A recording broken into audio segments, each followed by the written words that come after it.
오늘도 함께 하신 분들과 또한 방송으로 참여하고 있는 모든 분들에게 주님의 은혜와 또한 치료의 시간이 될 수 있기를 간절히 축원합니다.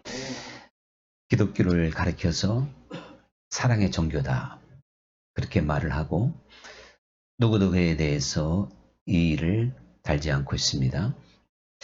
그런데 이 사랑의 종교라는 말까지 붙였을 때는 대부분 하나님의 사랑을 생각하게 되죠.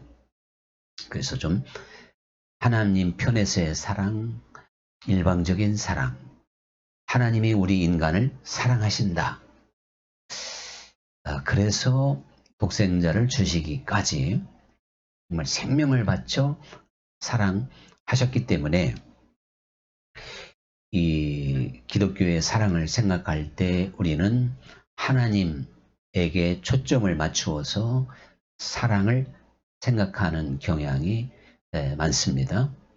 그런데 성경에 보면 하나님도 우리를 사랑하고 또 우리도 하나님을 사랑하라고 말씀을 하셨잖아요. 그게 첫 계명입니다. 하나님이 내가 너를 사랑한 것 같이 너도 나를 마음을 다하고 그렇게 해서 목숨까지 다하여 사랑하라. 그러니까 뭐 표현대로 말하면 좀 상호 간의 그런 교제적인 사랑이 이루어져야 맞아요.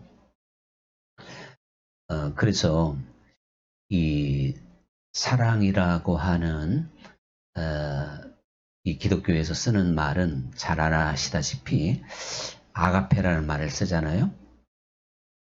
우리가 하나님이 우리를 사랑하셔서 우리를 구원하심으로 우리 눈을 열어주시고 귀를 열어주시면요. 하나님의 사랑을 우리 인간이 알게 됩니다. 그리고 깨닫고 그래서 하나님께 화답할 수가 있는 거예요. 그래서 그 하나님을 또 사랑으로 화답하죠. 우리의 희생으로 화답을 합니다. 하나님이 우리를 사랑하셔서 우리에게 희생하신 것처럼 우리도 하나님께 헌신과 희생으로 이렇게 응답을 하게 된단 말이죠. 이것이 이제 하나님의 사랑의 서로 간의 교제입니다. 근데 이것은 성서적인 이야기고요. 이 세상에서 나누어지는 모든 사랑도 마찬가지예요. 일방적인 사랑은 오래 못 가는 거예요. 뭐 가장 저차원적인 사랑을 에로스적인 사랑이라고 그러는데 사랑은 서로 사랑하는 거지 한 사람의 사랑은 뭐 짝사랑? 길지도 않을 뿐만 아니라 그건 진정한 사랑의 가치로 말할 수는 없습니다. 그리고 우리가 또 필레오라는 그런 사랑의 또 언어가 있잖아요. 이것은 뭐 친구, 동료, 전우 이런 겁니다.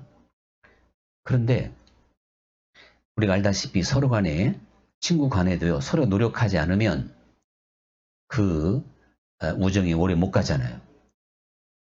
그래서 뭐 눈에서 멀면 마음에서도 먼다는 것처럼 계속 사랑은 가꾸어야 돼요. 서로 노력을 해야 돼. 이 세상 에로스 필레오 사랑도 그렇지만 성경에서 분명히 이 아가페의 사랑도요. 하나님과 끊임없이 사랑을 나눌 때만이 더 확장되고 깊어진다고 하는 걸 우리는 알게 됩니다. 그러면서 정말 기독교가 사랑의 종교라고 할 수 있는 결론 중에 결론이 오늘 본문의 말씀이 되겠죠. 너무나도 잘 알다시피 우리가 이 고린도전서 13장 1절에서 3절 이 서두에서 말입니다. 사람의 방언을 하고 천사의 말을 한다 할지라도 내게 사랑이 없다면 소리나는 구리와 같고 울리는 꽹과리와 같대요. 또 내가 예언하는 능이 있어서 모든 비밀과 모든 지식을 알고 또 산을 옮길 만한 모든 믿음이 있다 할지라도 사랑이 없다면 아무것도 아니라는 거예요. 또 아무것도 아니래요. 그러면서 돌아가서 내가 내게 있는 모든 것으로 구제하고 또 한술 더 떠서 점점 더 나갑니다. 내 몸을 불살라 다른 사람에게 주었다 하더라도 사랑이 없으면 아무런 유익이 없느니라. 자, 이렇게 말을 하게 됩니다. 우리는 참 이것이 상당히 어렵지요. 아니, 그 정도면 세상의 인간으로서는 얼마나 엄청난 차원입니까? 방언부터 시작해서 예언, 산까지 옮기는 믿음, 더군다나 자기의 모든 것을 다 이제 팔아서 구제하고, 그것도 모자라니까 자기 몸까지 불살라 줬는데, 아니 그러고도 아무것도 아니라니. 사랑이 없으면 대단히 도전적인 말씀이 될 수밖에 없지요. 사실은 우리는 이렇게 좀 근본적인, 그리고 정말 진지하게 접근해야 될 어떤 이 사랑의 세계, 사랑의 차원이 있지만요, 사실은 신앙생활을 수박 겉핥기식으로 하는 거예요. 이 사랑에 대해서 무관심하기가 쉽고, 사랑 없이 그냥 지금 천성을 향해서 달려가려고 하는 발걸음들이 너무나도 많기 때문에 굉장히 안타까운 일이 아닐 수가 없습니다.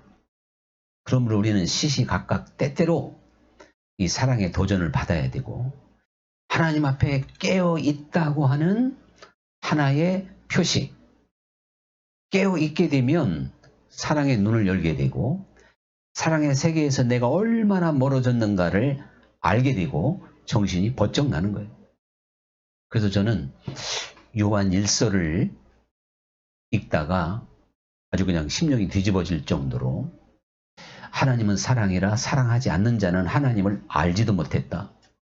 이렇게까지 딱 결론을 내렸을 때 그냥 믿으면 되지, 이게 뭔 얘기냐.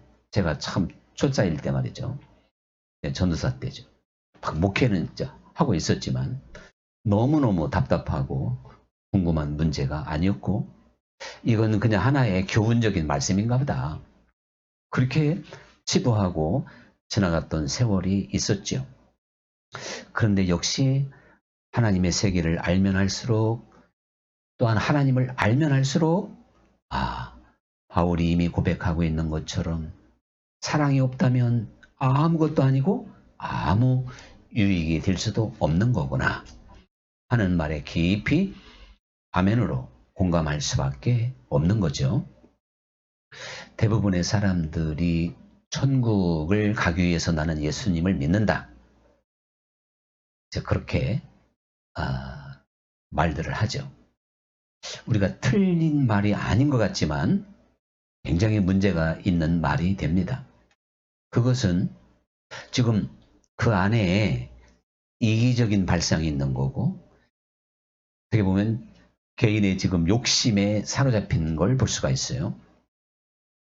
내가 천국을 아무리 가고 싶어서 노력하고 힘쓰고 애써도요, 천국은 침노하는 자의 거라 그러니까 그 뜻은 그런 건 아니지만, 그냥 열심히 믿으면 되는가 보다, 막 열정적으로 믿으면 천국 가는가 보다. 그래서 천국을 목표로 해서 그렇게 열정과 열심을 낸다면요, 그럼 방향이 완전히 잘못된 거예요. 그것은 사실 하나님의 나라를 우리가 맛볼 수도 없고 천국에 다다를 수도 없다는 사실이죠.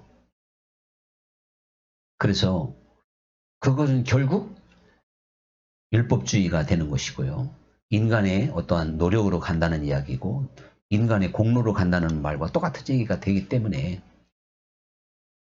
사실 사랑이라고는 알맹이를 빼놓고 어떠한 인본주의적인 생각이라고 말할 수가 있죠. 그래서 이 하나님의 나라는 내가 욕심을 내서도 갈 수가 있는 게 아니고, 결국은 하나님께 대한 내가 하나님을 자발적으로 사랑하고, 이 동기, 하나님의 나라를 사모하고 하나님을 사랑하는 그 동기가요, 내 안에 사랑으로부터 시작이 돼야지 욕심이나 인간의 열심 가지고 되는 게 아니라 이겁니다. 인간의 열심과 욕심 때문에 얼마나 많은 이기주의가 나왔고, 그리고 이 정말 세상의 빛과 소금이 되지 못하는 그러한 경우가 허다하게 됩니다. 우리의 동기, 우리의 모든 행위의 동기는 그리스도를 사랑하는, 나를 위해서 죽기까지 하신 그 주님을 진정으로 사랑할 수가 있어야 돼요. 그래서 우리가 잘 아는 대로 내가 주님의 이름으로 선지자 노릇했고 많은 병자를 고쳤고 귀신을 쫓아내지 않았습니까? 근데 그 앞에 보면요, 마태복음이잖아요. 많은 사람에게 주님께서 내가 너희를 도무지 알지 못한다. 제가 종종 이 말씀을 인용했으니까 늘 듣는 것처럼 생각돼서 도전이 안 될지 몰라요. 그러면 우리 한번 현실적으로 생각해 보자고요. 선지자로서 수천 명, 수만 명 앞에 설교하는 어느 목회자를 한번 생각해 보든지, 그래서 막 신유의 능력이 있어서 안수하면 병자들이 벌떡벌떡 일어나고 또 귀신도 그 앞에는 막 무서워 떨고, 그러면 그런 사람이 마지막 날 주님께서 내가 너를 모른다 이렇게 할 거라고 누가 생각합니까? 이것에 대해서 분별해 낼 수 있는 실력이나 있을까요? 그 사람은 아주 우상처럼 이렇게 당장 사람들에게 비춰지게 됩니다. 그런데 우리 주님께서 봤을 때는 아무것도 아닌 거예요. 오히려 참 불쌍한 존재가 돼 있어요. 그들에게 불법을 행하는 자들아, 내게서 떠나가라. 왜 주님이 그렇게 말씀했을까? 그들이 바로 자기의 이름을 내기 위해서 한 거예요, 그게요. 자기의 어떠한 권위, 자기 체면, 결국은 최대의 적이 자아입니다. 자기 이름에 자기 이름. 하나님의 오직 영광을 구해야 되는데 자기의 영광을 구하게 된 거죠. 우리들이 살다 보면 이게 좀 주객이 전도될 때가 너무 많다니까요. 우리 존재는 오직 나라고 하는 존재는 이미 십자가에 못 박혔고요. 내가 주님의 이름으로 사는 존재들이니까 주님만은 드러나야죠. 그런데 수많은 선지자들, 오늘날의 목회자, 병든 자를 치료하는 어떠한 능력자들, 귀신까지 쫓아내는, 내가 주님의 이름으로 많은 능력을 행하지 않았습니까? 이거 얼마나 자신만만해요. 또 틀림없죠? 근데 왜 그게 아닐까? 아니, 아까 제가 그랬잖아요. 자기 몸을 불살라줘도 사랑이 없으면 안 된다 그랬잖아요. 아무것도 아니라고 그랬잖아요. 여러분, 이거는 결코 지식적인 차원에서 제가 지금 이렇게 늘어놓는 게 아니에요. 이게 현실이고 실제 벌어지는 상황입니다.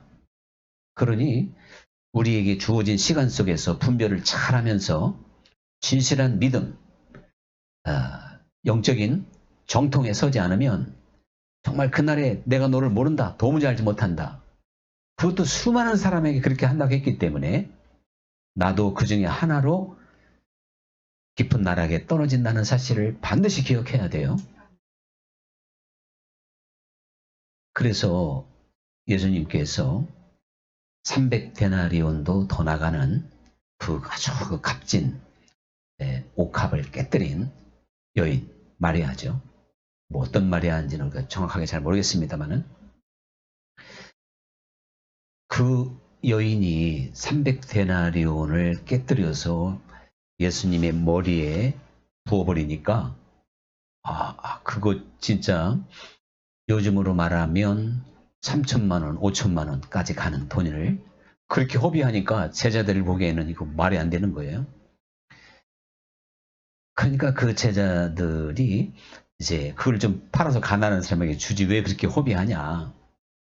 근데 예수님은 뭐라고 말씀하셨냐면 이 여인이 지금 내게 행했던 이 일이 복음이 전파되는 곳마다 사람들에게 기억이 돼서 기념하게 되리라. 이렇게 말씀을 하셔요. 이게 말씀이 무슨 뜻이냐면 우리가 복음을 받아들이고 하나님의 사랑을 깨닫잖아요. 그러면 우리가 이 여인처럼 하나님께 누구든지 반응한다는 거예요. 이 여인 입장에서 300이 데나리온 나가는 옥합은 자기 전부잖아요. 전부. 근데 그것을 이거 무슨 뭐 정말 우리가 헌금 강조하고 부흥사들이 뭐 건축하는데 이 말씀을 써먹어서 진정한 의미를 파악하지 못하고 사람들이 이 말씀에 깊이 깨닫지를 못해요. 이건 너무나도 참 어처구니 없는 일이죠. 누구든지 하나님을 진정으로 사랑해야만이 나타낼 수 있는 지금 그게 모습이라는 거죠. 이게 복음이 전파되는 곳마다 반드시 기억하고 기념이 될 것이다. 그리고 그의 눈물로 예수님의 발을 씻고 머리털로 예수님의 발을 씻죠. 여러분 진정한 사랑의 모습인 줄 믿습니다. 이 여인이 예수님에 대한 이게 지금 진정한 사랑, 아까 말씀드렸죠. 자기 몸을 불살라 주는 것도 아닌데도 예수님은 그걸 인정해 주신 거예요. 거기에는 그 정말 300데나리온이 그냥 바닥에 흘러 없어져 버리지만 그보다 더 귀한 가치가 무엇인가를 알기 때문에 그런 거죠. 어느 부모가 자식을 위해서 자기 몸을 불살라 줄 수도 있는 거예요. 그건 목적이 달라요. 자기 자식을 살리기 위하여 살리는 길이라면 웬만한 부모 그렇게 하겠죠. 그런 것을 우리가 생각해 본다면 이 여인이 행했던 건 아무런 대가가 없어요. 보상도 없고. 오직 하나님을 중심으로 사랑하는 마음으로 그는 그의 모든 것이라도 허비할 수 있었고 사랑의 표시를, 사랑의 열매를 맺을 수가 있었던 것입니다. 그래서 우리가 이 참 계시록의 에베소 교회에 대한 하나님의 평가를 생각해 보면 또 역시 참 사랑의 차원이 뭐냐, 우리가 하나님을 중심으로 사랑하며 섬기는 게 뭐냐, 이거를 다시 한번 일깨워주고 있잖아요. 그래서 거기에도 보면 에베소 교회를 향해서 우리 주님께서 분명히 이렇게 말씀을 하세요. 네 행위와 수고와 인내를 안다는 거예요. 그렇다면 에베소 교회가 교인들이 많은 일을 했어요. 전도도 열심히 하고 뭐 행위, 수고, 인내가 있었다니까요. 그리고요, 악한 자들을 용납하지 않은 것. 이것도 얼마나 귀한 일입니까? 그리고 이제 자칭 사도라고 하는 자들을 시험해가지고 그의 거짓됨을 드러낸 것. 그리고 지식도 상당히 있는 거예요. 에베소 교회가 보통 아닙니다. 그리고 주님을 위해서 참고 견뎠던 것. 그 핍박을 내가 그것을 아노라. 자, 여러분 이 정도면 뭐 이거 신앙생활 오늘날 100점 줘도 뭐 누구 하나 뭐라 하지 않을 겁니다. 그런데도 주님께서는 그러나 한 가지 책망할 게 있다 하면서 처음 사랑을 잃었느니라.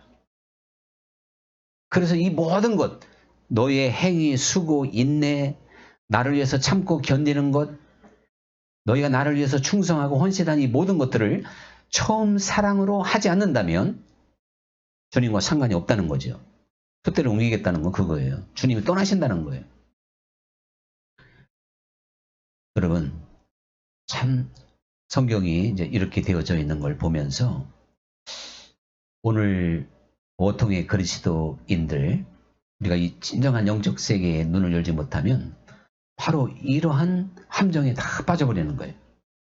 그래서 그냥 그리스도인이라고 하는 어떠한 행실, 아름다운 모습, 수고, 헌금생활, 전도, 선한 일, 내놓을 게 상당히 많겠죠. 그런 것에 그냥 묻혀서 평생 신앙생활 할 수도 있다니까요. 그런데 하나님 볼 때는 처음 사랑을 잃었다 이겁니다. 빈 껍질, 이런 경우가 얼마나 많이 있는지 모릅니다. 이렇게 본다면 그러면 도대체 사랑이 무엇길래 세상의 에베소 교회나 또 아까 말한 대로 그런 병든 자 고치고 막 많은 권능을 행하는 사람들도 사랑이 불법을 행하는 자가 돼버리고 말까. 사랑이 도대체 뭐길래 궁금하겠죠. 이 부분은 제가 그냥 한번 암송만 하고 지나갑니다. 딱 여러분이 듣기만 해도 이미 다 알고 있는 내용이에요. 사랑은 다른 게 아니고 오래 참고 온유하고 사랑하지 않고 교만하지 않고 무례하게 행하지 않고 자기의 유익을 구하지 않고 또 이제 악한 것을 생각하지 않고 불의를 기뻐하지 않고 진리를 기뻐하고 모든 것을 참고 모든 것을 믿고 모든 것을 견디느니라. 그게 사랑이라는 거죠. 어떻게 보면 좀 싱겁죠? 내 몸을 막 불살라주고 막 도와주고 그것이 사랑인 것 같은데 아니 여기는 좀 그런 거 하나도 없는 거예요. 그러나 그 내용을 가만히 우리가 너무나 잘 알고 있는 거니까 한번 생각해 보면 내 생활 속에서 이 사랑의 내용에 미달리는 게 너무나도 많다는 걸 깨닫게 되는 거죠. 그러니까 우리가요, 사도 바울이 고린도전서 13장 이 사랑장에서 딱 정의하고 있는 이 사랑의 내용은 한마디로 말하면 우리가 신의 성품에 참여하는 것이 사랑이구나. 사랑은 하나님의 형상 자체인 것입니다. 그래서 그리스도의 마음이고 그리스도의 인격이라고 해도 과언이 아니고 우리가 거기에 참여하는 거예요. 주님과 하나 되지 않고는 그리스도 예수의 마음을 갖지 않고는 결코 맺을 수 없는 게 사랑의 열매인 것입니다. 그래서 우리가 이 사랑의 사람은 결국 자기 자신이 부인된 사람이에요. 그러니까.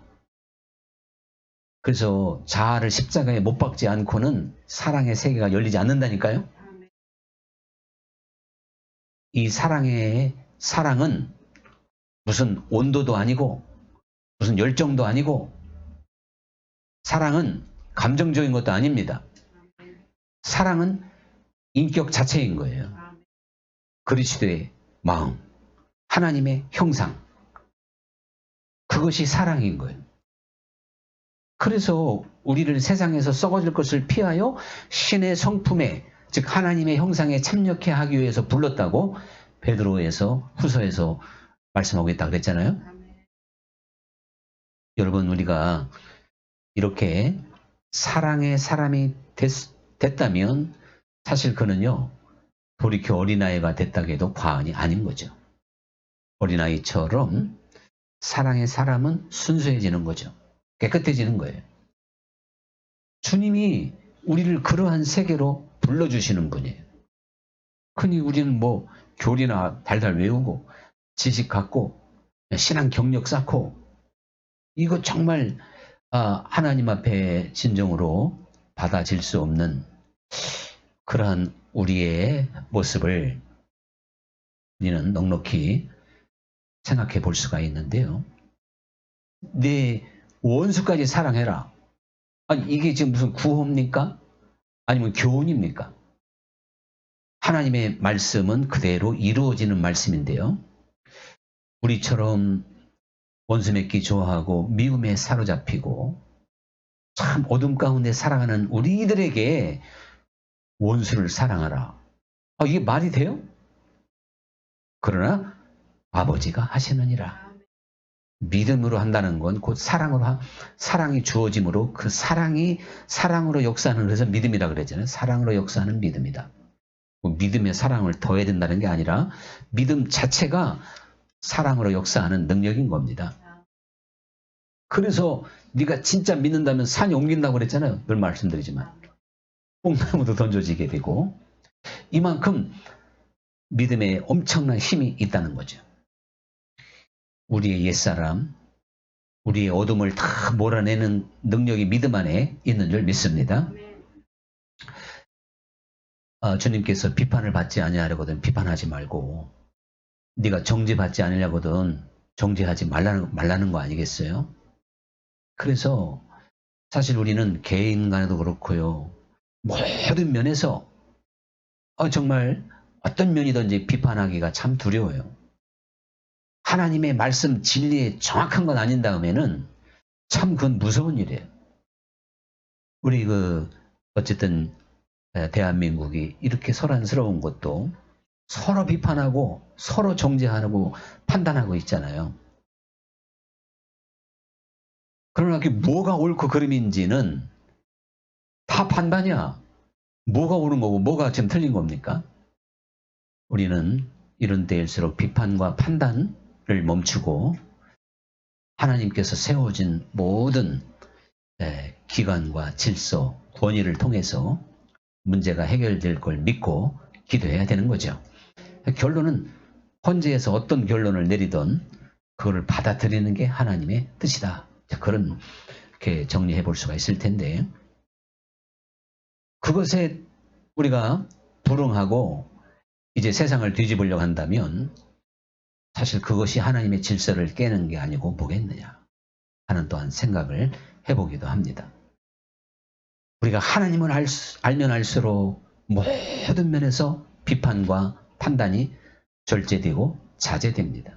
감히 못합니다. 정말 하나님 무서워서 못하는 거예요. 내 생각이 다 옳은 게 아니기 때문에 우리는 하나님을 더 깊이 알아서 누구보다 내 눈에 들보가 있다는 걸 깨닫고 겸손하게 세상을 위해서 진정으로 눈물로 기도할 수 있는 하나님의 자녀들이 돼야 되는 것이죠. 눈물로 정말 탄식하며 기도할 수 없는 실력이라면 세상에 대해서 판단할 자격이 안 되는 거예요. 그 위치 아니라니까요.